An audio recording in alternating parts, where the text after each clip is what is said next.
안녕하세요. 그레이스 제이입니다. 60일 성경 일독 41일차 시간입니다. 지난 시간에 우리는 역대하까지 보았고요. 이번 시간에는 다니엘과 에스겔을 읽어보도록 하겠습니다. 다니엘과 에스겔을 읽기에 앞서서 지난 시간에 읽었던 유다 열왕들의 역사를 잠깐만 복습해보고 넘어가려고 해요. 우리는 열왕기 상하를 볼 때 분열 왕국에서 북이스라엘의 역사를 중심으로 물고기 그림으로 정리하면서 보았는데요.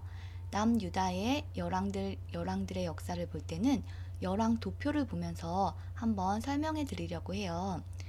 제가 보고 있는 책은 이 성경이 읽어지네 개정 전판이고요. 제가 이 방송을 시작하고 나서 중간에 개정판을 봤기 때문에 구약은 개정 전판으로 계속 하도록 하고요. 신약부터는 15년 만에 개정된 개정판으로 진행하도록 하겠습니다. 그러면 이 책에 나와 있는 열왕 도표를 보면서 한번 설명을 해 드릴게요.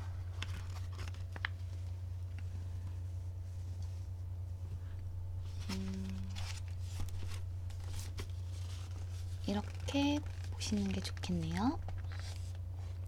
자,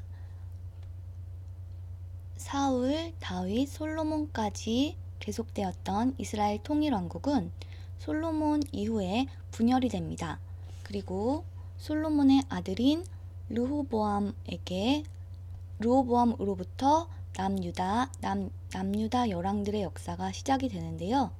그 당시 북이스라엘은 여로보암이 다스리고 있었습니다. 우리는 어제 유다 열왕들의 역사를 네 부분으로 나누어 볼 수 있다고 했는데 그 첫 번째가 남북 갈등 시기, 두 번째가 남북 동맹 시기와 선한 왕들의 시기, 세 번째가 아수르에게 시달리는 시기, 네 번째가 바빌론에게 멸망당하는 시기라고 보았습니다. 그 중에 첫 번째인 남북 갈등 시기는요. 막 분열왕국이 시작된 르호보암부터 아비야, 아사왕까지가 남북 갈등 시기입니다. 그리고 4대째 왕인 여호사밧 왕부터 요담 왕까지는 남북 동맹 시기와 선한 왕들의 시기입니다. 그래서 이 여호사밧 왕은 북이스라엘의 유명한 왕인 아합왕의 딸 아달랴를 며느리로 맞았는데요. 이 아달랴는 아합왕과 이세벨 사이에서 난 딸입니다. 이 딸이 여호사밧 왕의 아들인 여호람에게 시집을 오면서 남방 유다에도 바알 우상이 전해진다고 말씀을 드렸습니다.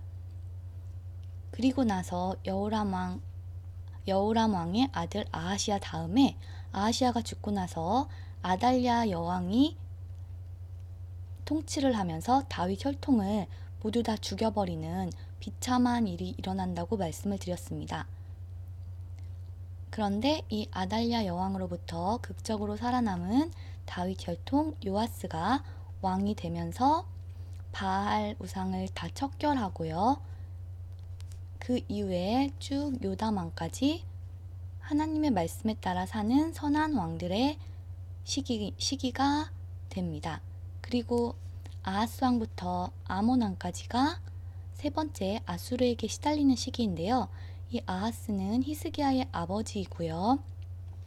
북이스라엘이 아시리아에 멸망할 당시 남유다의 왕은 히스기야라고 말씀을 드렸고요.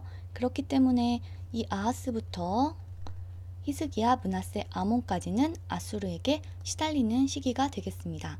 그리고 이 시기에 남유다에서 활동했던 선지자로는 이사야와 미가가 있다고 말씀드렸습니다.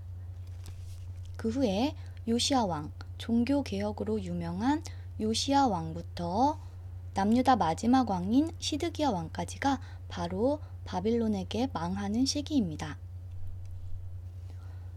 이 시기에는 포로로도 1, 2, 3차에 걸쳐서 바빌론으로 포로로 잡혀간 사람들이 있었는데요. 첫 번째 포로는 여호야김 왕 때, 여호아하스 다음 왕인 여호야김 왕 때 1차 포로가 잡혀갔고요. 그 다음 왕인 여호야긴 왕 때 2차 포로가 잡혀갔습니다. 그리고 마지막 왕인 시드기야 때 3차 포로가 잡혀갔습니다. 이 바빌론에게 망하는 시기에 활동했던 선지자로는 예레미야, 나훔, 스바냐, 하박국 선지자가 있다고 말씀드렸습니다. 기억나시죠? 그런데 이 포로로 잡혀가는 시기 중에서 첫 번째 1차 포로로 잡혀가는 시기에 다니엘이 있었고요. 그리고 2차 여호야긴, 2차로 포로로 잡혀가는 시기에 바로 에스겔이 있었습니다.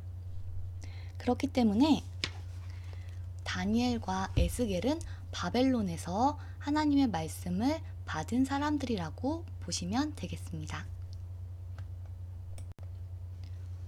어떠세요? 우리가 열왕기서에서 북이스라엘의 역사를 쭉 보면서 중간중간에 산발적으로 보았던 남유다 열왕들의 역사를 쭉 이어서 보니까 훨씬 더 정리가 잘 되시죠? 그러면 1차 포로로 잡혀갔던 다니엘이 어떤 말씀을 받았었는지 한번 다니엘서를 읽어보도록 하겠습니다. 다니엘 1장. 유다 왕 여호야김이 왕이 된 지 3년째 되는 해에 바빌로니아 왕 느부갓네살이 군대를 이끌고 예루살렘에 쳐들어와 성을 포위했습니다. 그러자 주께서 유다 왕 여호야김을 느부갓네살 왕에게 포로로 넘겨주셨습니다. 그래서 그는 하나님의 성전 기구들 가운데 일부를 가져다가 바빌론에 있는 자기 신전의 보물창고에 두었습니다. 느부갓네살 왕이 아스브나스 환관장에게 명령하여 포로로 잡혀온 이스라엘의 왕족과 귀족의 아들들 중에서 몇 명을 왕궁으로 데려오게 했습니다. 데려오는 소년들은 몸이 튼튼하고 잘생겨야 하며 교육을 많이 받은 사람, 지혜와 총명이 있는 사람, 그리고 왕궁에서 왕을 모실 수 있는 사람이어야 했습니다. 왕은 그들에게 바빌로니아의 언어와 문학을 배우도록 하였습니다. 왕은 그들에게 매일 그가 먹는 음식과 그가 마시는 포도주를 주면서 3년 동안 교육시킨 후에 왕을 모시게 하려 하였습니다. 그들 가운데 다니엘과 하나냐와 미사엘과 아사랴가 있었는데 이들 모두 유다의 자손들이었습니다. 환관장이 그들에게 바빌로니아식 이름을 지어주어 다니엘은 벨드사살로, 하나냐는 사드락으로, 미사엘은 메삭으로, 아사랴는 아벳느고로 불렸습니다. 다니엘은 왕이 준 음식과 포도주로 자신을 더럽히지 않기로 다짐했습니다. 그래서 환관장에게 자신을 더럽히지 않게 해달라고 간청하였습니다. 하나님께서 환관장의 마음을 움직이셔서 다니엘의 말을 좋게 여기도록 해주셨습니다. 환관장이 다니엘에게 말했습니다. 그렇지만 나는 나의 상전이 두렵다. 왕께서 너희가 먹고 마실 것을 정해주셨는데 너희가 이 음식을 먹지 않아 너희 얼굴이 너희 또래의 다른 젊은이들보다 못하게 보인다면 이 때문에 내 목숨은 왕 앞에서 위험하게 될 것이다. 다니엘은 환관장이 다니엘과 하나냐와 미사엘과 아사랴를 지키라고 세운 감독관에게 말하였습니다. 우리를 10일 동안 시험해 보십시오. 우리는 채소와 물만 먹겠습니다. 감독관께서는 10일 뒤에 우리의 얼굴과 왕의 음식을 먹는 다른 젊은이들의 얼굴을 비교하여 보시고 당신들의 종인 우리를 마음대로 하십시오. 감독관이 그 말대로 10일 동안 시험해 보았습니다. 10일이 지났을 때 그들의 얼굴빛은 왕의 음식을 먹는 다른 젊은이들의 얼굴빛보다 더 좋고 건강해 보였습니다. 그때부터 감독관은 다니엘과 하나냐와 미사엘과 아사랴에게 왕이 내린 음식과 포도주 대신에 채소를 주었습니다. 하나님은 이 네 사람에게 지혜를 주셔서 모든 문학과 학문에 뛰어나도록 해주셨습니다. 또한 다니엘에게는 환상과 꿈을 해석하는 특별한 능력을 주셨습니다. 왕이 그들을 데려오라고 정한 그 기간이 끝나자 환관장은 젊은이들을 느부갓네살 왕에게 데려갔습니다. 왕이 젊은이들과 이야기해 보았을 때 다니엘과 하나냐와 미사엘과 아사랴만한 사람이 없었기 때문에 그들이 왕을 모시게 되었습니다. 왕이 그들에게 여러 가지 지혜와 지식에 관한 문제를 물어보고 그들의 지혜와 판단력이 전국에 있는 어떤 마술사나 주술가보다도 10배는 뛰어나다는 것을 알게 되었습니다. 그리하여 다니엘은 고레스가 왕이 된 첫 해까지 왕궁에 남게 되었습니다. 다니엘 2장.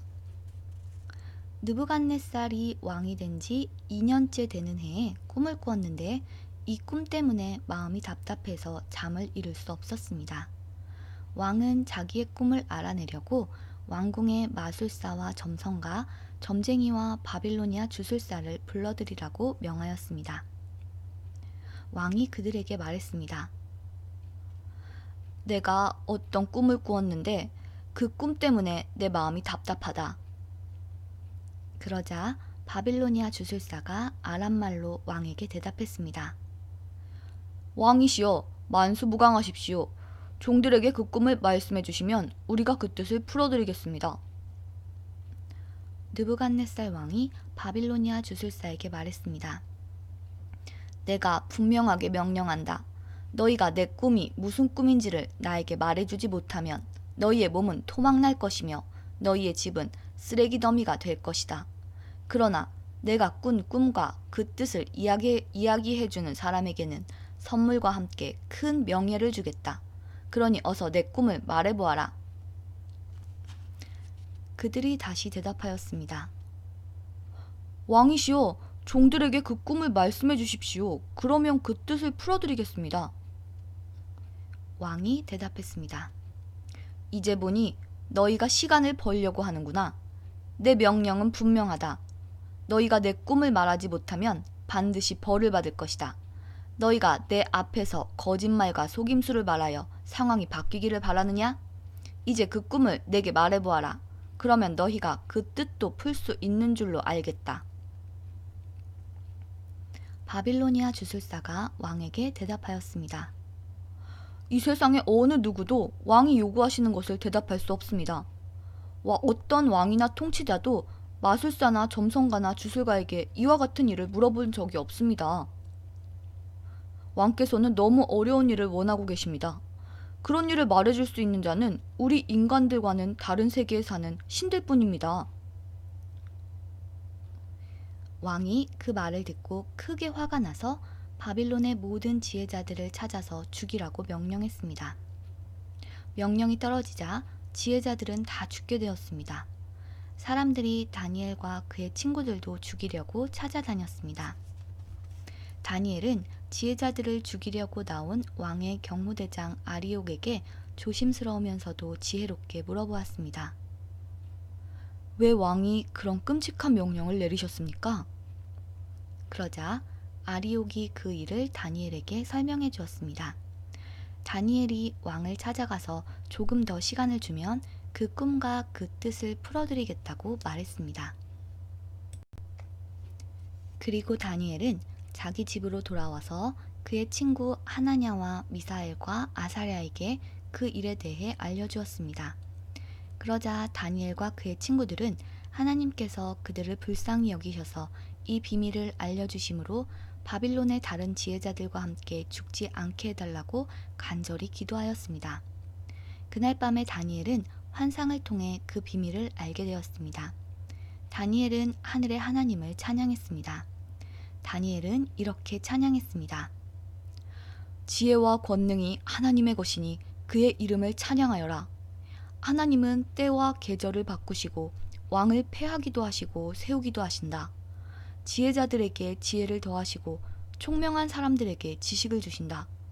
깊이 감추어진 비밀을 드러내시고 어둠 속에 감추인 것을 아시며 빛으로 둘러싸여 계신 분이다. 내 조상의 하나님, 주께 감사와 찬양을 드립니다. 주는 제게 지혜와 능력을 주셨습니다. 우리가 주께 구한 것을 주시고 왕의 일을 우리에게 알려주셨습니다. 내게 지혜와 능력을 주시는 주께 감사와 찬양을 드립니다. 그런 후에 다니엘은 바빌론의 지혜자들을 죽이라는 왕의 명령을 받았던 아리옥을 찾아갔습니다. 다니엘이 그에게 말했습니다. 바빌론의 지혜자들을 죽이지 마십시오. 나를 왕에게 데려다 주시면 왕의 꿈을 풀어드리겠습니다. 아리옥이 급히 다니엘을 왕에게 데려가서 말했습니다. 유다 포로 중에서 왕의 꿈을 풀어줄 수 있는 사람을 찾았습니다. 왕이 벨드사살이라고도 불리는 다니엘에게 물었습니다. 얘가 내가 꾼 꿈을 말하고 그 꿈의 뜻을 풀어줄 수 있겠느냐? 다니엘이 왕에게 대답했습니다. 왕이 물어보신 그 비밀은 어떤 지혜자나 점성가나 마술사나 점쟁이도 왕에게 알려드릴 수 없습니다. 오직 하늘에 계신 하나님만이 유일하게 그 비밀을 알려주실 수 있는 분이십니다. 하나님은 느부갓네살 왕에게 장차 일어날 일을 보여주셨습니다. 왕이 꾸신 꿈, 즉 왕이 잠자리에 누워 계실 때 보신 환상은 이러합니다. 왕이시여, 왕이 자리에 누우셔서 장차 일어날 일을 생각하고 계실 때 비밀을 나타내시는 하나님께서 장래일을 보여주셨습니다. 하나님께서 이 비밀을 제게 알려주신 이유는 제가 다른 사람들보다 지혜가 많아서가 아니라 그 꿈의 뜻을 풀어드림으로 왕이 마음으로 생각하던 것을 아실 수 있게 하기 위해서입니다.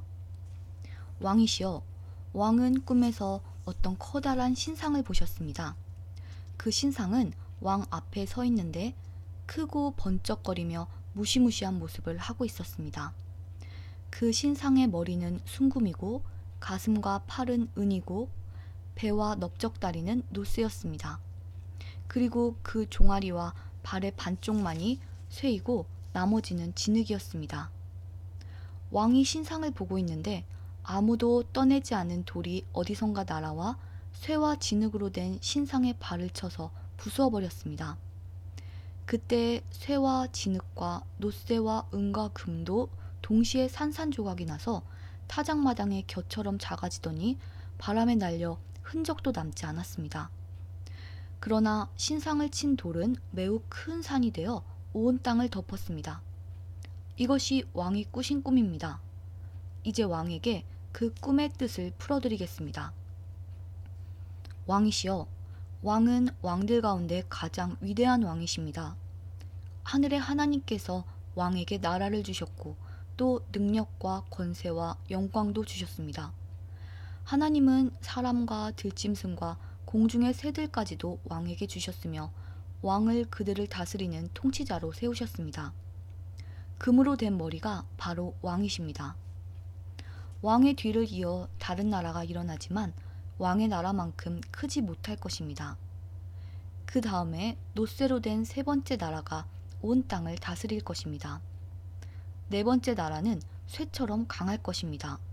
쇠가 모든 물건을 부수고 깨뜨리듯이 네 번째 나라도 다른 나라들을 부수고 깨뜨릴 것입니다. 왕께서 보신 발과 발가락은 쇠와 진흙이 섞여 있는데 그것은 이 나라가 나뉠 것을 말해줍니다. 신상 발가락에서 보여지듯이 이 나라의 일부는 쇠처럼 강하고 일부는 진흙처럼 약해질 것입니다. 왕께서 쇠와 진흙이 섞여 있는 것을 보신 것처럼 그들도 다른 인종과 함께 살게 되지만 쇠와 진흙이 서로 섞이지 못하는 것처럼 그 백성들도 하나 되지 못할 것입니다. 이 왕들의 시대에 하늘의 하나님이 한 나라를 세우실 터인데 그 나라는 절대로 멸망하지 않을 것이며 다른 백성에게 넘어가지도 않을 것입니다. 오히려 이 나라가 다른 모든 나라를 쳐서 멸망시키고 영원히 설 것입니다. 아무도 떠내지 않은 돌이 산에서 날아와 쇠와 노쇠와 진흙과 은과 금을 부수는 것을 보셨는데 이것은 위대하신 하나님이 장차 일어날 일을 왕에게 보여주신 것입니다. 이 꿈은 확실하며 그 꿈풀이도 틀림없습니다. 이에 느부갓네살 왕이 엎드려 다니엘에게 절하고 예물과 향품을 그에게 주라고 명령했습니다. 그리고 왕이 다니엘에게 말했습니다. 너희 하나님은 모든 신들 가운데서 가장 위대하시며 모든 왕들의 주가 되시는 것을 알았다. 네가 이 비밀을 내게 말했으니 네 하나님은 참으로 비밀을 밝히 나타내는 분이시다. 왕은 다니엘을 나라의 높은 지위에 앉히고 많은 선물을 주었으며 온 바빌론 지방의 통치자로 삼았을 뿐 아니라 바빌로니아의 모든 지혜자들의 지도자로 세웠습니다. 왕은 또한 다니엘의 요구를 받아들여서 사드락과 메삭과 아벳느고에게 바빌론 지방을 다스리게 하였습니다. 다니엘은 계속 왕궁에 머무르게 되었습니다. 다니엘 3장. 느부갓네살 왕이 금으로 신상을 만들어 바빌론 지방의 두라 평지에 세웠습니다. 그 신상은 높이가 60규빗, 넓이가 6규빗가량이었습니다. 느부갓네살 왕이 사람을 보내어 지방 장관, 사령관, 총독, 고분관, 재무관, 재판관과 법률가들을 포함해 지방의 모든 관리들에게 자기가 세운 신상의 제막식에 참석하라고 했습니다. 그래서 그들 모두가 제막식에 모여 느부갓네살 왕이 세운 신상 앞에 섰습니다. 그때 전령이 큰 소리로 외쳤습니다. 모든 나라와 민족들아, 왕의 명령을 전한다. 나팔과 피리와 수금과 삼현금과 양금과 생황과 온갖 악기 소리가 나면 모두 엎드려 느부갓네살 왕이 세우신 황금 신상에 절해야 한다. 누구든지 엎드려 절하지 않는 사람이 있으면 즉시 불타는 용광로 속에 던져 넣을 것이다. 모든 백성과 나라와 민족들이 나팔과 피리와 수금과 삼현금과 양금과 온갖 악기 소리가 들려오자 엎드려 느부갓네살 왕이 세운 황금 신상에 절했습니다. 그때 어떤 갈대아 사람들이 왕에게 와서 유다 사람들을 고발했습니다. 그들이 느부갓네살 왕에게 말했습니다. 왕이시여, 만수무강하소서. 왕이시여, 왕은 누구든지 나팔과 피리와 수금과 삼현금과 양금과 생황과 온갖 악기 소리가 들리면 엎드려 황금 신상에 절해야 한다고 명령하셨습니다. 그리고 엎드려 절하지 않는 사람은 누구나 즉시 불타는 용광로 속에 떨어질 것이라고 하셨습니다. 왕께서 바빌론 지방을 다스리도록 임명한 유다인들이 있습니다. 그들은 사드락, 메삭, 아벳느고입니다. 그런데 왕이시여, 이 사람들이 왕이 명한 것을 따르지 않았습니다. 그들은 왕의 신들을 섬기지도 않았고 왕이 세우신 황금 신상에 절하지도 않았습니다. 그러자 느부갓네살 왕이 크게 화를 내며 사드락과 메삭과 아벳느고를 데려오라고 명령했고 그들은 왕 앞에 끌려왔습니다. 느부갓네살 왕이 물었습니다. 사드락, 메삭, 아벳느고야, 너희가 참으로 내 신들을 섬기지 않고 내가 세운 황금 신상에 절하지 않았느냐? 지금이라도 준비하고 있다가 나팔과 피리와 수금과 삼현금과 양금과 생황과 온갖 악기 소리가 들려오면 엎드려 내가 세운 신상에 절하여라. 그러나 절하지 않는다면 즉시 너희를 불타는 용광로 속으로 던져 넣겠다. 어느 신이 너희를 내 손에서 구해낼 수 있겠느냐? 사드락과 메삭과 아벳느고가 왕에게 대답했습니다. 느부갓네살 왕이시여, 이 일에 대해서는 우리가 왕께 답할 필요가 없습니다.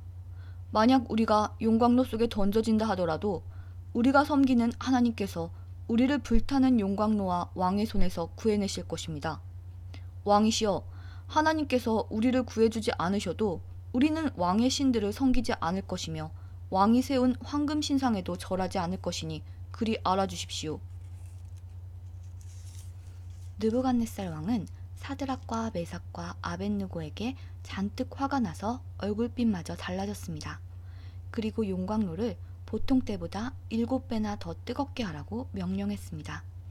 그리고 군대에서 힘센 용사 몇 사람에게 사드락과 메삭과 아벳느고를 묶어 불타는 용광로 속으로 던져 넣도록 명령하였습니다. 그러자 용사들은 그들을 옷을 입은 채로 묶어서 불타는 용광로 속에 던져 넣었습니다. 그만큼 왕이 화가 난 것입니다. 용광로는 매우 뜨거워서 사드락과 메삭과 아벳느고를 붙잡고 있던 힘센 용사들이 불길에 타 죽었습니다. 사드락과 메삭과 아벳느고 세 사람은 단단히 묶인 채 불타는 용광로 속으로 던져졌습니다. 그때 느부갓네살 왕이 깜짝 놀라 급히 자리에서 일어나면서 보좌관들에게 물었습니다. 우리가 묶어서 용광로 불 속에 던져넣은 사람이 세 사람이 아니더냐? 그들이 대답했습니다. 그렇습니다. 왕이 말했습니다. 보아라, 내가 보기에는 네 사람이다. 모두 결박이 풀린 채로 불 가운데로 다니고 있으며 아무런 상처도 없다. 더욱이 네 번째 사람의 모습은 신의 아들과 같구나. 느부갓네살 왕이 불타는 용광로 입구로 다가가서 외쳤습니다. 지극히 높으신 하나님의 종 사드락과 메삭과 아벳느고야, 이리로 나오너라. 그러자 사드락과 메삭과 아벳느고가 불 가운데서 나왔습니다. 지방 장관들과 총독들과 왕의 고문들이 모여서 이들을 보았는데 옷이 타지도 않았고 머리털도 그을리지 않았으며 그들에게서 불에 탄 냄새조차 나지 않았습니다. 느부갓네살 왕이 말했습니다. 사드락과 메삭과 아벳느고의 하나님을 찬양하여라. 그는 천사를 보내어 그를 믿고 따르는 종들을 구하셨다. 이들은 왕의 명령을 무시하고 자신의 몸을 바쳐서까지 저희의 하나님이 아닌 다른 신들을 섬기거나 절하지 않았다. 그러므로 이제 내가 조서를 내린다. 모든 백성이나 나라나 민족들 중에 사드락과 메삭과 아벳느고의 하나님에 대하여 함부로 말하는 사람은 그 몸이 찢길 것이며 그들의 집은 쓰레기 더미가 될 것이다. 이런 방법으로 구원할 수 있는 신은 어디에도 없다. 왕은 사드락과 메삭과 아벳느고를 바빌론 지방에서 더 높은 자리에 앉혔습니다. 다니엘 4장. 느부갓네살 왕이 전국에 있는 모든 백성과 나라와 민족들에게 다음과 같은 조서를 내렸습니다. 너희에게 평강이 넘치기를 원한다. 지극히 높으신 하나님께서 내게 보여주신 기적과 놀라운 일을 너희에게 기꺼이 알리고자 한다. 그가 행하신 기적은 크시며 그의 기사는 놀랍도다. 그의 왕국은 영원할 것이며 그의 통치는 대대에 미칠 것이다. 나 느부갓네살이 집에서 편히 쉬며 궁정에서 평안을 누릴 때 꿈을 꾸었는데 그 꿈 때문에 두려워하였다. 침상에서 누워 생각하는 중에 환상을 보고 잠을 이루지 못하였다. 나는 그 꿈과 그 뜻을 알아보려고 명령을 내려 바빌론의 모든 지혜자들을 내 앞으로 불러오게 하였다. 마술사와 점성가와 주술가와 점쟁이들이 왔을 때 그들에게 꿈 이야기를 해주었으나 그들은 그 꿈을 풀지 못했다. 마지막으로 다니엘이 내 앞에 나타났다. 그는 내가 내 신의 이름을 따서 벨드사살이라 불렀던 자였다. 그는 거룩한 신들의 영을 지닌 사람이어서 내가 꾼 꿈을 그에게 말해주었다. 마술사들의 우두머리인 벨드사살아, 내게 거룩한 신들의 영이 있어 내게는 어떤 비밀이라도 어려울 것이 없다는 것을 안다. 그러니 내가 본 꿈의 의미를 말해보아라. 내가 침상에 누워있는 동안에 본 환상은 이러하다. 나는 땅의 한가운데에서 매우 높은 한 그루의 나무를 보았다. 그 나무는 크게 자라 튼튼하게 되고 그 높이는 하늘까지 닿아서 땅 끝에서도 잘 보였다. 나뭇잎은 매우 푸르렀으며 누구나 먹을 수 있을 만큼 열매도 아주 많았다. 나무 아래에서는 들짐승들이 쉬었고 가지에는 새들이 모여들고 모든 생물이 그 나무에서 먹이를 얻었다. 또한 나는 환상 속에서 한 거룩한 감시자가 하늘로부터 내려오는 것을 보았다. 그가 큰 소리로 이렇게 외쳤다. 이 나무를 베어내고 그 가지를 꺾어라. 잎사귀는 다 떨어버리고 열매는 흩어버려라. 나무 아래서 쉬는 짐승들은 쫓아내고 가지에 모여든 새들도 쫓아버려라. 그러나 그루터기는 뿌리와 함께 땅에 남겨두고 쇠줄과 놋줄로 묶어서 들풀 가운데 내버려 두어라. 하늘에 이슬에 적게 하고 땅의 풀 가운데서 들짐승과 함께 살게 하여라. 또 그에게 사람의 마음 대신에 짐승의 마음을 주어서 7대를 지내게 할 것이다. 이 일은 감시자들이 명령한 것이요 거룩한 이들이 선언한 것이다. 이는 지극히 높으신 하나님께서 인간의 나라를 다스리시며 그가 원하는 사람에게 그 나라를 주시며 가장 낮은 사람을 그 위에 세우시는 것을 모든 사람들로 알게 하려는 것이었다. 이것이 나 느부갓네살 왕이 꾼 꿈이다. 그러니 벨드사사라, 이 꿈의 뜻을 풀어보아라. 내 나라에 있는 모든 지혜자들도 이 꿈의 뜻을 풀지 못했으나 거룩한 신들의 영이 내게 있으니 너는 풀 수 있을 것이다. 그러자 벨드사살이라고도 불리는 다니엘은 놀라 한동안 마음이 어지러웠습니다. 그래서 왕이 그에게 말했습니다. 벨드사살아, 이 꿈과 그 뜻 때문에 놀라지 않기를 바란다. 이에 벨드사살이라고도 불리는 다니엘이 왕에게 대답하였습니다. 왕이시여, 그 꿈이 왕의 원수에 관한 꿈이며 그 뜻도 왕의 적에 대한 것이었으면 좋겠습니다. 왕이 꿈에서 보셨던 나무는 크고 튼튼하게 자랐으며 그 꼭대기가 하늘까지 닿아서 땅 끝에서도 잘 보였습니다. 그 잎사귀는 아름다웠으며 열매는 누구나 먹을 수 있을 만큼 매우 많았습니다. 들짐승들이 나무 아래에 와서 쉬었고 가지에는 새들이 모여들었습니다. 왕이시여, 그 나무는 바로 왕이십니다. 왕은 크고 강해지셨습니다.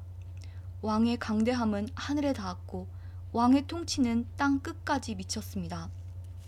왕께서 볼 때 거룩한 감시자가 하늘에서 내려와서 이 나무를 베어 없애버리되 뿌리의 그루터기는 땅속에 남겨두고 그것을 쇠줄과 놋줄로 동이고 들풀 가운데 내버려두어 이슬에 젖게 하고 들짐승과 함께 어울리게 하여 7대를 지내도록 하여라.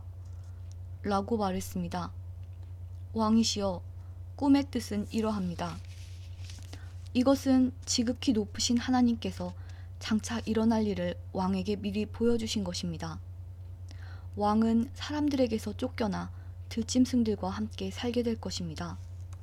왕은 소처럼 풀을 뜯게 될 것이며 하늘에서 내리는 이슬에 젖게 될 것입니다. 7대가 지난 뒤에야 왕은 비로소 지극히 높으신 하나님께서 인간의 나라를 다스리신다는 것과 그 나라를 자기 뜻에 맞는 사람에게 주신다는 것을 알게 될 것입니다. 또 나무 뿌리에 그루터기를 땅에 남기라 명한 것은 왕이 하나님께서 다스리신다는 것을 깨달으신 뒤에 왕의 나라가 굳게 선다는 뜻입니다. 그러므로 왕이시여, 저의 충고를 받아들이십시오. 죄악을 버리고 옳은 일을 하십시오. 가난한 백성을 불쌍히 여기시고 악한 길에서 벗어나십시오. 그렇게 하면 혹시 왕의 영화가 계속 이어질 수 있을지 모릅니다. 이 모든 일이 그대로 나 느부갓네살 왕에게 일어났다. 12달이 지난 뒤 내가 바빌론 왕궁의 옥상을 걷고 있을 때였다. 나는 이렇게 말했다.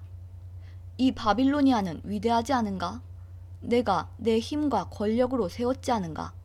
내 영광을 위해 세운 것이 아닌가? 이 말을 마치기도 전에 한 목소리가 하늘에서 들렸다. 느부갓네살 왕아, 내게 말하노니 왕권이 너에게서 떠나갔다. 너는 사람들에게서 쫓겨나 들짐승들과 함께 살게 되고 소처럼 풀을 뜯어먹게 될 것이다. 7회가 지난 후에 너는 비로소 지극히 높으신 하나님께서 인간의 나라를 다스리신다는 것과 그 나라를 자기 마음에 드는 사람에게 주신다는 것을 알게 될 것이다. 그 말은 곧장 나 느부갓네살 왕에게 그대로 이루어졌다. 나는 사람들에게서 쫓겨나 소처럼 풀을 뜯어먹었으며 내 몸은 하늘에서 내리는 이슬에 젖었다. 나의 머리털은 독수리의 깃털처럼 자랐고 나의 손톱은 새의 발톱처럼 길게 자랐다. 정해진 기간이 지나자 나 느부갓네살은 하늘을 우러러보고 정신을 되찾을 수 있게 되었다. 나는 지극히 높으신 하나님, 영원히 살아계신 분에게 찬양과 영광을 돌렸다. 하나님의 다스리심은 영원하며 그의 나라는 대대로 이어질 것이다. 그는 땅의 백성들을 없는 것 같이 여기시며 하늘의 군대와 땅의 백성들을 뜻대로 다루신다. 그러니 누구도 그가 행하시는 일을 막을 수 없으며 어느 누구도 무엇을 행하셨느냐고 물을 수 없다. 내가 정신을 되찾았을 때 나의 명예와 위엄과 나라의 권세가 회복되었고 나의 고문관들과 관리들이 나를 찾아왔으며 왕위가 회복되자 전보다 더 위세가 커졌다. 이제 나 느부갓네살은 하늘의 왕께 찬양하며 영광을 돌린다. 그의 이름 모두 참되며 그의 행하심은 의로우시다. 그는 교만한 사람을 낮추신다. 다니엘 5장. 벨사살 왕이 귀한 손님 1000명을 불러서 큰 잔치를 베풀어 그들과 함께 술을 마셨습니다. 벨사살은 술을 마시다가 명령을 내려 그의 아버지 느부갓네살이 예루살렘 성전에서 가져온 금잔과 은잔들을 가져오게 했습니다. 이는 왕과 지방 장관들과 왕비들과 후궁들이 그 잔으로 술을 마시도록 하기 위해서였습니다. 예루살렘에 있는 하나님의 성전에서 가져온 금잔들을 내어오자 왕과 그의 귀한 손님들과 왕비들과 후궁들이 그 잔으로 술을 마셨습니다.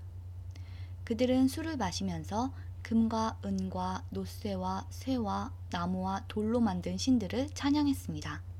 바로 그때 사람의 손가락이 나타나더니 촛대 맞은편 왕궁 석고벽 위에 글자를 쓰기 시작했습니다. 왕은 그 손가락이 글자를 쓰는 것을 보았습니다. 왕은 두려움에 사로잡혀 얼굴이 창백해지고 다리에 힘이 없어져 무릎이 후들후들 떨렸습니다.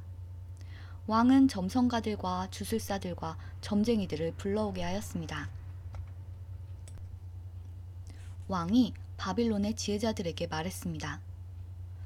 누구든지 이 글을 읽고 그 뜻을 내게 풀어주는 사람에게 자주색 옷을 입혀주고 목에는 금사슬을 걸어주고 이 나라에서 셋째가는 통치자로 삼겠다. 왕의 지혜자들이 모두 왔으나 그 글자를 읽거나 그 뜻을 설명할 수 있는 사람은 아무도 없었습니다. 벨사살 왕이 더욱 두려워하여 얼굴이 더 창백해졌고 손님들도 당황하였습니다. 그때 왕의 어머니가 왕과 귀한 손님들의 떠드는 소리를 듣고 연회장으로 들어와서 이렇게 말했습니다. 왕이시여, 만수무강하십시오. 두려워하지 마시고 얼굴에서 근심을 거두십시오. 왕의 나라에 거룩한 신들의 영을 받은 사람이 있습니다. 그는 왕의 아버지 때에 신들의 지혜와 같은 지혜와 명철을 보여준 사람입니다. 선왕이신 느부갓네살 왕은 그 사람을 마술사, 점성가, 주술가와 점쟁이들의 우두머리로 세우셨습니다. 제가 말하는 사람은 다니엘입니다. 느부갓네살 왕은 그에게 벨드사살이라는 이름을 지어주셨습니다. 그는 매우 총명하며 지식과 통찰력을 가진 사람입니다. 그는 꿈과 비밀을 말할 수 있고 아무리 어려운 문제라도 풀 수 있습니다. 다니엘을 부르십시오. 벽 위의 글자가 무슨 뜻인지 그가 왕에게 설명해 줄 것입니다. 다니엘이 부름을 받아 왕 앞에 나왔습니다. 왕이 그에게 물었습니다. 네 이름이 다니엘이냐? 네가 내 부왕이 유다에서 데려온 포로 가운데 한 사람이냐? 네 안에 신들의 영이 있다는 말을 들었다. 네가 매우 총명하며 지식과 통찰력이 있다는 말도 들었다. 내가 지혜자들과 마술사들을 불러 벽 위에 적힌 이 글자를 읽고 그 뜻을 말해보라고 했으나 아무도 설명하지 못했다. 그런데 너는 해석을 잘하고 어려운 문제도 잘 푼다고 들었다. 그러니 벽 위에 적힌 글을 읽고 설명해 보아라. 네가 그렇게만 할 수 있다면 내가 네게 자주색 옷을 입혀주고 목에는 금사슬을 걸어주고 이 나라의 셋째가는 통치자로 삼아주겠다. 다니엘이 왕에게 대답했습니다. 선물은 왕이 가져가시고 상도 다른 사람에게 주십시오. 하지만 나는 왕을 위해 벽 위에 글을 읽고 그 뜻을 풀어드리겠습니다. 왕이시여, 지극히 높으신 하나님께서 왕의 아버지 느부갓네살을 위대하고 강한 왕으로 만드셨습니다. 하나님께서 그에게 큰 권세를 주셨기 때문에 백성들과 나라들과 각기 다른 말을 쓰는 모든 사람이 느부갓네살 왕을 무서워했습니다. 그는 마음대로 사람을 죽이기도 하고 살리기도 했으며 높이기도 하고 낮추기도 했습니다.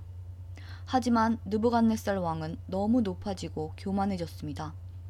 그래서 왕의 보좌에서도 쫓겨나고 누리던 영광도 빼앗겼습니다. 느부갓네살 왕은 사람들에게서 쫓겨나 그 마음이 들짐승처럼 되어 들나귀처럼 살며 소처럼 풀을 먹었고 몸은 이슬로 젖었습니다. 그러다가 비로소 지극히 높으신 하나님께서 인간의 나라를 다스리신다는 것과 하나님의 마음에 드는 사람에게 그 나라를 주신다는 것을 알게 되었습니다. 느부갓네살의 자손인 벨사살 왕이시여, 왕께서는 이 모든 일을 알면서도 마음을 낮추지 않으셨습니다. 오히려 하늘의 주를 거스르고 주의 성전에 있던 잔들을 가져오게 하여 귀한 손님들과 왕비들과 후궁들과 함께 그 잔으로 술을 마셨습니다. 그리고 왕은 왕의 생명과 왕이 하시는 모든 일을 다스리는 하나님을 섬기지 않고 은과 금과 노쇠와 쇠와 나무와 돌로 만든 신들을 찬양하였습니다. 보지도 못하고 듣지도 못하고 아무것도 깨닫지 못하는 그것들은 참 신이 아닙니다. 그래서 하나님께서 이 손을 보내셔서 벽에 글자를 쓰게 하신 것입니다. 벽에 적힌 글자는 메네 메네 데겔 바르신입니다. 그 뜻은 이렇습니다. 메네는 하나님께서 왕의 나라의 끝날을 정하셨다는 뜻입니다. 데겔은 왕이 저울 위에 달리셨는데 무게가 모자란다는 뜻입니다. 바르신은 왕의 나라가 나뉘었다는 뜻입니다. 왕의 나라는 메데와 페르시아 사람들에게 넘어갈 것입니다. 이에 벨사살이 명령을 내려 다니엘에게 자주색 옷을 입히고 금사슬을 목에 걸어주고 그를 나라의 셋째 가는 통치자로 세웠습니다. 바로 그날 밤에 바빌로니아의 왕 벨사살이 죽임을 당했습니다. 메데 사람 다리오가 새 왕이 되었습니다. 다리오의 나이는 62세였습니다. 다니엘 6장. 다리오는 총독 120명을 세워 나라 전체를 다스리게 하는 것이 좋겠다고 생각했습니다. 그는 또 그들 위에 총리 3명을 세웠는데 다니엘도 그 가운데 한 사람이었습니다. 왕이 그들을 세운 이유는 나라를 다스리는 데 어려움이 없도록 하기 위함이었습니다. 다니엘은 다른 총리나 총독들보다 더 뛰어났기 때문에 왕은 그에게 나라 전체를 맡기려 했습니다. 그러자 다른 총리와 총독들이 다니엘을 고소하려고 그의 잘못을 찾으려 했지만 그가 충성스럽게 나라 일을 잘 맡아 처리했으므로 아무런 잘못이나 흠을 찾을 수 없었습니다. 그러자 그들이 말했습니다. 다니엘은 하나님의 율법에 관한 것이 아니면 흠을 찾을 방법이 없겠소. 그래서 총리와 총독들이 모여 왕에게 가서 말했습니다. 다리오 왕이시여, 만수무강하십시오. 우리 총리들과 수령들과 총독들과 보좌관들과 지휘관들이 의논한 것이 있습니다. 우리는 왕이 한 가지 법을 세우셔야 한다고 생각합니다. 그것은 바로 앞으로 30일 동안 왕 이외에 다른 신이나 다른 사람에게 기도를 하는 자가 있으면 누구든지 사자굴에 넣어야 한다는 것입니다. 왕이시여, 이 법을 세우십시오. 메데와 페르시아의 법은 예로부터 고치지 못하는 것이었으니 이 법에도 도장을 찍어 고치지 못하게 하십시오. 다리오 왕은 법을 세우고 거기에 도장을 찍었습니다. 다니엘은 왕이 새 법에 도장을 찍은 것을 알고도 자기 집 다락방으로 올라가 늘 하던 것처럼 하루에 3번씩 무릎을 꿇고 하나님께 기도하며 감사를 드렸습니다. 그 방 창문은 예루살렘 쪽을 향해 열려 있었습니다. 그 사람들이 무리를 지어 가다가 다니엘이 하나님께 간절히 기도드리는 모습을 보았습니다. 그들은 왕에게 가서 왕이 세운 법에 대해 말했습니다. 왕이시여, 왕은 앞으로 30일 동안 왕 외에 다른 신이나 다른 사람에게 기도를 하면 누구든지 사자굴에 넣는다는 법을 세우시고 거기에 도장을 찍지 않으셨습니까? 왕이 대답했습니다. 그렇다. 내가 그 법을 세웠다. 또한 메데와 페르시아의 법은 고칠 수 없다. 그 사람들이 왕에게 말했습니다. 유다에서 잡혀온 사람 중 다니엘이 왕께서 도장을 찍으신 법을 무시하고 아직도 날마다 하루에 3번씩 자기 하나님께 기도하고 있습니다. 왕은 그 말을 듣고 매우 괴로워했습니다. 왕은 다니엘을 구하고 싶어서 해가 질 때까지 그를 구할 방법을 찾으려 애썼습니다. 그 사람들이 무리를 지어 왕에게 가서 말했습니다. 왕이시여, 메데와 페르시아의 법은 왕이 한 번 법이나 명령을 내리고 나서는 그것을 다시 고칠 수 없다는 것을 기억하십시오. 그래서 다리오 왕은 명령을 내려 다니엘을 붙잡아 사자굴에 넣게 했습니다. 왕이 다니엘에게 말했습니다. 네가 늘 섬기던 너의 하나님이 너를 구해주실 것이다. 사람들이 큰 돌 하나를 굴려와서 사자굴 입구를 막았습니다. 그러자 왕이 도장으로 사용하는 반지와 신하들의 도장으로 바위 위에 찍었습니다. 아무도 그 바위를 옮겨 다니엘을 꺼내지 못하게 하기 위한 것이었습니다. 그런 뒤에 다리오 왕은 왕궁으로 돌아갔습니다. 그날 밤 왕은 아무것도 먹지 않았으며 오락도 금지시켰습니다. 왕은 잠도 자지 못했습니다. 이튿날 아침 다리오 왕은 새벽에 일어나 급히 사자굴로 가보았습니다. 왕은 굴에 가까이 이르러 걱정하는 목소리로 다니엘을 불렀습니다. 살아계신 하나님의 종 다니엘아, 네가 늘 섬기는 하나님이 너를 사자들로부터 구해주셨느냐? 다니엘이 대답했습니다. 왕이시여, 만수무강하십시오. 나의 하나님께서 천사들을 보내셔서 사자들의 입을 막으셨습니다.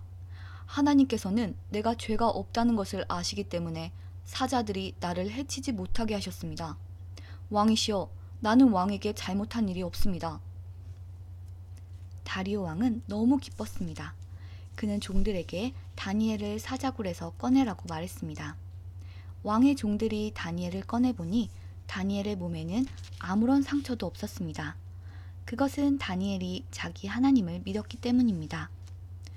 왕이 명령을 내려 다니엘을 고소한 사람들뿐 아니라 그 아내와 자녀들까지 데려와 사자굴에 넣게 했습니다. 사람들이 그들을 굴에 넣었더니 바닥에 닿기도 전에 사자들이 덮쳐서 그들의 뼈까지 부수어 버렸습니다. 왕이 백성들과 나라들과 각기 다른 말을 쓰는 모든 사람들에게 조서를 내렸습니다. 너희에게 평안이 넘치기를 원하노라. 내가 새 법을 세운다. 내 나라에서 사는 백성은 모두 다니엘의 하나님을 두렵고 떨림으로 섬겨야 한다. 다니엘의 하나님은 살아계신 하나님이시며 영원히 사시는 분이시다. 그의 나라는 결코 망하지 않으며 그의 다스리심은 영원할 것이다. 하나님은 백성을 건져내기도 하시고 구원하기도 하신다. 하늘과 땅에서 놀라운 기적을 일으키신다. 하나님께서 다니엘을 사자들의 입에서 구해주셨다. 다니엘은 다리오 왕과 페르시아 사람 고레스 왕이 다스리는 동안 평안히 살았습니다. 다니엘 7장. 벨사살이 바빌로니아 왕이 된 첫 해에 다니엘이 꿈을 꾸었습니다. 다니엘은 잠자리에 누워있다가 환상을 보고 그 꿈의 내용을 적어두었습니다. 다니엘이 말했습니다. 내가 밤에 환상을 보았는데 사방에서 바람이 불어와 바다 물결이 매우 높아졌다. 그때 커다란 짐승 4마리가 바다에서 올라왔다. 짐승들의 모양은 각기 달랐다. 첫 번째 짐승은 사자처럼 보였으나 독수리의 날개가 달려 있었다. 내가 바라보는 동안 그 날개가 찢겨나갔다. 그 짐승은 몸을 세우더니 사람처럼 2발로 섰다. 게다가 사람의 마음을 가지고 있었다. 두 번째 짐승은 마치 곰처럼 생겼다. 그 짐승의 몸은 한쪽으로만 치켜 올라갔다. 이빨 사이에는 갈빗대 3개가 물려 있었다. 누군가가 그 짐승에게 일어나 고기를 많이 먹어라 고 말했다. 그 후에 다른 짐승이 나타나는 것을 보았다. 이 짐승은 표범처럼 생겼는데 등에는 새의 날개 4개가 나 있고 머리도 4개였다. 이 짐승은 다스릴 권세를 받았다. 그날 밤 환상 가운데서 계속 살펴보았더니 내 앞에 4번째 짐승이 보였다. 이 짐승은 무섭고 잔인하고 매우 강하게 생겼다. 이 짐승의 이빨은 쇠였는데 그 이빨로 먹이를 으스러뜨려 잡아먹고 발로는 그 남은 먹이를 짓밟았다. 이 짐승은 전에 본 다른 짐승들과 달랐고 10개의 뿔이 나 있었다. 내가 그 뿔들을 가만히 살펴보고 있는데 다른 뿔 하나가 이 뿔들 사이에서 나왔다. 그 뿔에는 사람의 눈 같은 것이 달려 있었고 또 입도 있어서 큰 소리로 떠들어댔다. 이 작은 뿔이 다른 뿔 3개를 뽑아버렸다. 보좌들이 자리에 놓인 것도 보았다. 영원 전부터 살아계신 하나님이 그 보좌 가운데 앉으셨다. 하나님의 옷은 눈처럼 희고 머리카락은 양털처럼 깨끗했다. 그 보좌에는 불꽃이 타오르고 있었고 보좌의 바퀴에서는 불길이 이글거렸다. 불이 강처럼 그 앞에서 흘러나왔다. 수천 천사가 그를 섬기고 있었고 수만 천사가 그를 모시고 서 있었다. 심판이 시작되었을 때 책들은 이미 펼쳐져 있었다. 작은 뿔이 계속해서 떠들어대길래 나도 계속 바라보았다. 내가 살펴보는 사이에 네 번째 짐승이 죽임을 당했고 그 시체는 타는 불 속으로 던져졌다. 나머지 세 짐승은 그 권세를 빼앗겼지만 얼마 동안은 죽지 않고 살아남도록 허락되었다. 내가 밤에 환상을 보고 있는데 마치 사람같이 생긴 분이 하늘 구름을 타고 왔다. 그가 영원 전부터 살아계신 하나님께 나아가자 누군가가 그를 하나님께 인도했다. 하나님이 사람처럼 생긴 분에게 권세와 영광과 나라를 주셨다. 백성들과 나라들과 각기 다른 말을 쓰는 모든 사람은 그를 섬겨야 했다. 그의 다스림은 영원할 것이며 그의 나라는 절대로 망하지 않을 것이다. 나 다니엘은 걱정을 했다. 내가 본 환상들 때문에 두려워졌다. 나는 보좌 옆에 서 있는 한 천사에게 가까이 가서 이 모든 일의 뜻을 물었다. 그는 내게 설명해 주었다. 이 네 마리의 큰 짐승은 앞으로 땅에서 생겨날 네 나라다. 지극히 높으신 하나님의 백성들이 나라를 다스릴 권세를 받을 것이며 지금부터 영원히 그 권세를 누릴 것이다. 나는 네 번째 짐승의 뜻을 알고 싶었다. 이 짐승은 전에 본 다른 짐승들과는 달랐고 무섭게 생겼다. 이 짐승의 이는 쇠였고 발톱은 노시였다. 이 짐승은 이빨로 먹이를 부수고 잡아먹었다. 그리고 그 나머지는 발로 짓밟았다.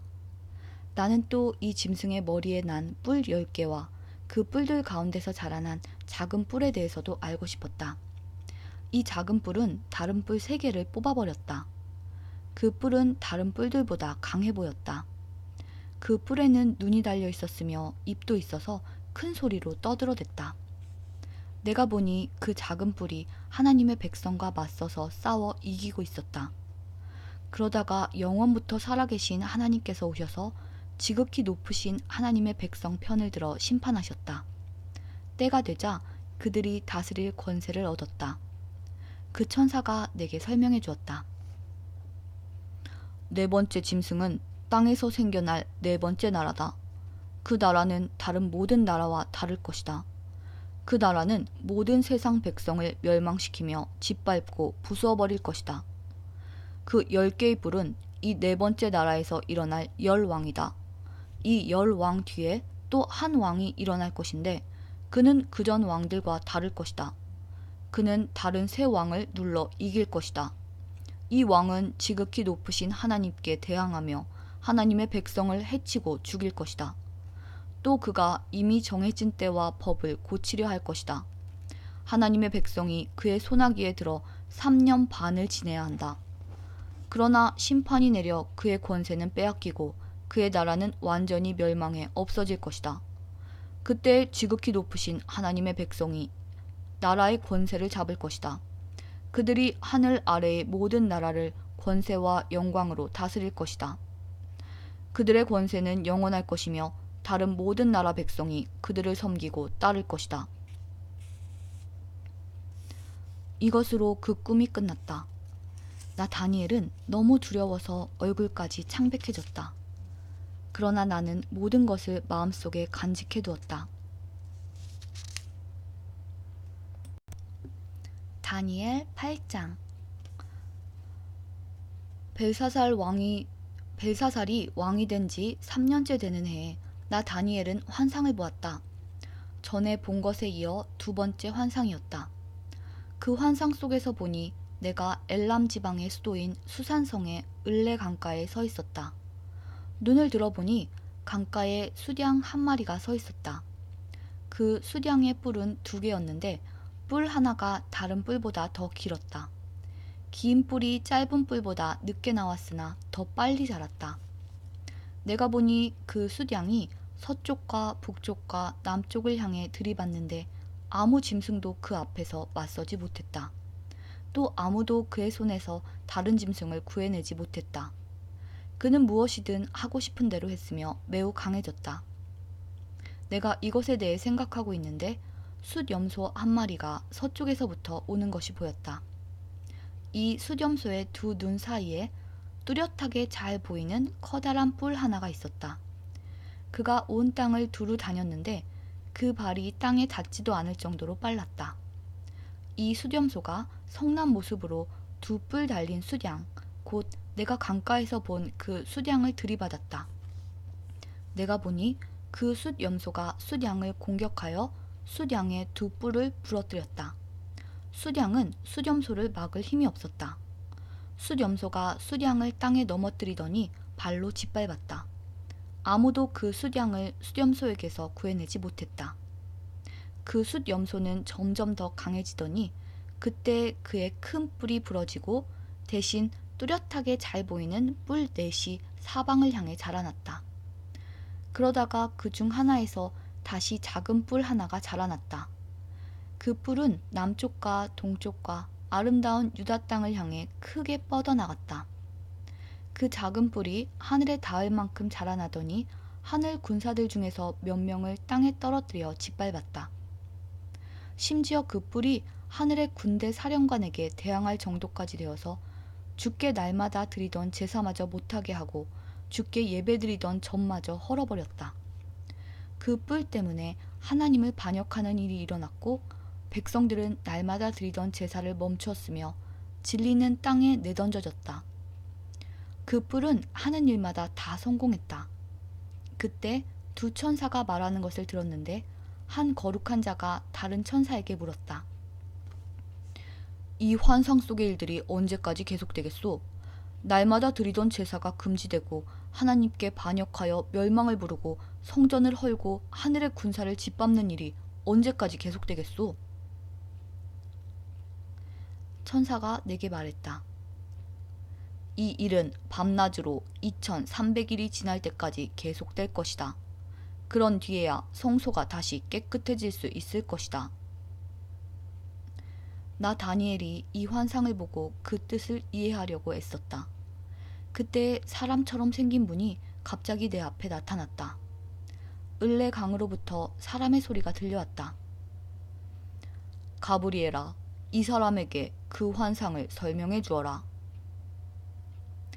가브리엘이 내가 서 있는 곳으로 왔는데 그가 가까이 올 때 나는 매우 두려워 얼굴을 땅에 대고 엎드렸다. 가브리엘이 내게 말했다. 사람의 아들아, 깨달아 알아라. 이 환상은 세상 끝에 관한 것이다. 세상 끝에 관한 것이다. 가브리엘이 말하고 있을 때 나는 땅에 얼굴을 대고 깊이 잠들었다. 그러자 그가 내 몸에 손을 대어 나를 일으켜 세웠다. 가브리엘이 말했다. 그 환상을 너에게 설명해 주겠다. 하나님의 진노의 때가 끝난 뒤에 일어날 일을 일러주겠다. 네가 본 환상은 정한 때, 곧 끝날에 관한 것이다. 네가 본 두 뿔 달린 숫양은 메데와 페르시아 왕들이다. 숫염소는 그리스 왕을 말하며 두 눈 사이의 큰 뿔은 그 첫째 왕이다. 그 뿔이 부러진 뒤에 그 자리에 네 뿔이 자라났는데 그 네 뿔은 네 나라다. 그 네 나라는 첫째 왕의 나라에서 분열되어 나오지만 첫째 나라만큼 강하지는 못할 것이다.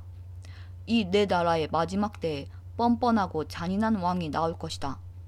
많은 백성이 하나님께 반역할 때에 이 왕은 거짓말을 일삼을 것이다. 이 왕은 매우 강하겠지만 그의 힘은 그에게서 나오는 것이 아니다. 그는 무서운 힘으로 파괴할 것이며 하는 일마다 성공할 것이다. 강한 백성과 하나님의 백성까지 이길 것이다. 그가 꾀를 내어 남을 속이고 스스로를 높일 것이다. 그가 평화롭게 사는 백성을 많이 죽일 것이며 왕의 왕이신 하나님과도 싸우려 할 것이다. 하지만 이 잔인한 왕은 사람의 힘이 아닌 다른 힘으로 망할 것이다. 마지막 때에 관해 내가 본 환상은 그대로 이루어진다. 그러나 그 일은 나중에 이루어질 것이므로 그 환상을 비밀로 해두어라. 나 다니엘은 그 환상을 본 뒤에 매우 약해져서 여러 날 동안 앓다가 다시 일어나 왕이 맡긴 일을 계속했다. 그러나 나는 그 환상 때문에 매우 놀랐고 그 뜻이 무엇인지 깨닫지 못했다. 다니엘 9장. 메대 족속 사람으로서 아하수에로의 아들 다리오가 바빌로니아의 왕이 된 첫 해의 일이다. 다리오 왕 1년에 나 다니엘이 성경을 읽다가 여호와께서 예레미야에게 하신 말씀, 곧 예루살렘이 70년 동안 황무지가 될 것이라는 말씀을 보았다. 나는 아무런 음식도 먹지 않고 베옷을 입고 제 위에 앉아서 주 하나님께 매달려 기도하고 간절히 구했다. 하나님 여호와께 죄를 고백하였다. 주 하나님, 주는 크고 두려운 하나님이십니다. 주는 주를 사랑하고 주의 계명에 복종하는 모든 사람에게 사랑의 언약을 지켜주십니다. 그러나 우리는 죄를 지었고 잘못을 저질렀습니다. 우리는 악하였고 주를 배반했습니다. 주님의 계명과 가르침에 따르지 않았습니다. 우리는 주의 종인 예언자들이 주의 이름으로 우리의 왕들과 지도자들과 조상들과 이 땅의 모든 백성에게 한 말을 듣지 않았습니다. 주여, 주는 의로우십니다. 그러나 지금 우리에게는 부끄러움이 가득합니다. 유다와 예루살렘과 모든 이스라엘 백성이 부끄러움을 당했습니다. 가까운 곳에서부터 먼 곳까지 주님께서 여러 나라에 흩어놓으신 모든 백성이 부끄러움을 당했습니다. 우리는 주께 충성하지 않았습니다. 주여, 우리와 우리의 왕들과 지도자들과 조상들이 부끄러움을 당했습니다. 그것은 우리가 주님 앞에 죄를 지었기 때문입니다. 하지만 우리 주 하나님께서는 우리를 불쌍히 여기셨습니다. 우리가 주님을 배반했을 때에도 주님은 우리를 용서해 주셨습니다. 그런데도 우리는 우리 하나님 여호와께 복종하지 않았습니다. 하나님께서 여호와의 종인 예언자들을 통해 우리에게 주신 가르침을 따르지 않았습니다. 모든 이스라엘 백성이 주님의 율법을 따르지 않았습니다. 그들 모두가 주를 배반하고 주의 뜻을 어겼습니다. 그래서 우리에게 하나님의 종인 모세의 율법에 적힌 저주와 심판이 내렸습니다. 그것은 우리가 주께 죄를 지었기 때문입니다. 주께서 우리에게 큰 재앙을 내리셔서 우리와 우리 지도자들에게 하신 말씀을 이루셨습니다. 예루살렘에 내린 재앙과 같은 것은 이 땅 위에 일어난 적이 없었습니다. 이 모든 재앙이 모세의 율법에 적힌 대로 닥쳤습니다. 그런데도 우리는 죄의 길에서 돌이키지 않았습니다. 주님의 진리의 말씀에 귀 기울이지 않았습니다. 여호와께서 재앙을 준비해 두셨다가 우리에게 닥치게 하셨습니다. 하나님 여호와께서 하시는 일은 다 의로우신데도 우리는 주님을 따르지 않았습니다. 우리 주 하나님, 주는 주님의 능력으로 우리를 이집트에서 이끌어내셨습니다. 그 일로 지금까지 주의 이름이 유명해졌습니다. 주여, 우리가 죄를 지었고 잘못을 저질렀습니다. 주여, 주의 의로우심을 따라 주의 거룩한 산이자 주의 성인 예루살렘에서 주님의 진노를 거두어 주십시오. 우리의 죄와 우리 조상의 악한 죄 때문에 우리 주변의 모든 백성이 예루살렘과 주님의 백성을 욕하고 비웃습니다. 우리 하나님, 이제 주의 종의 기도와 간절한 부탁을 들어주십시오. 주를 위해 폐허가 된 주의 성전을 다시 일으켜 주십시오. 나의 하나님, 내 말을 귀 기울여 들어주시고 눈을 떠서 우리에게 닥친 끔찍한 일을 봐주십시오. 우리가 도움을 받을 만해서가 아니라 오직 주님의 자비하심을 의지해서 구합니다. 주여, 들어주십시오. 주여, 용서해 주십시오. 주여, 들으시고 이루어 주십시오.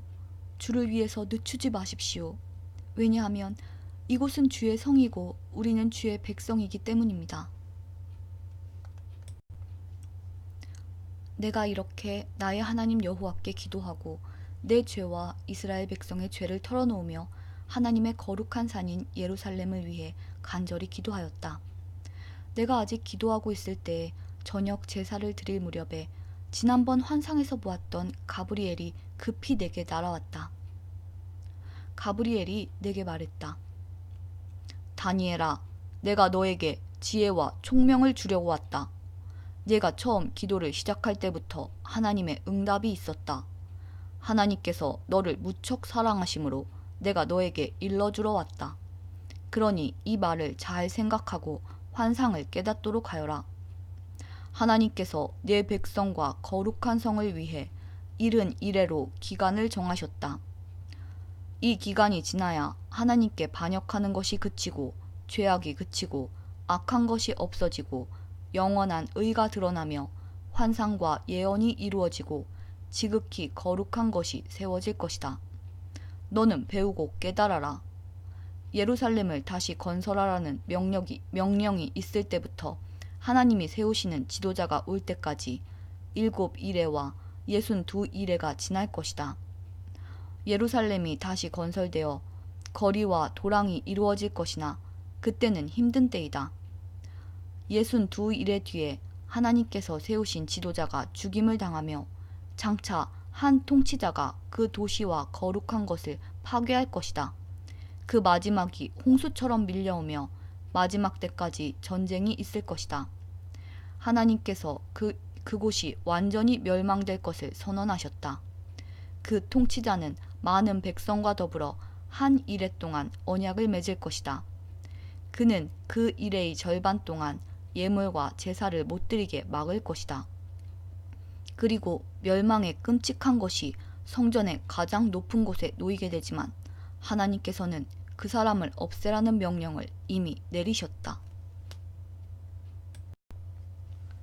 여기서 잠시 각주를 읽어드리도록 하겠습니다. 70일에는 한정할 수 없는 어떤 기간을 나타낸다.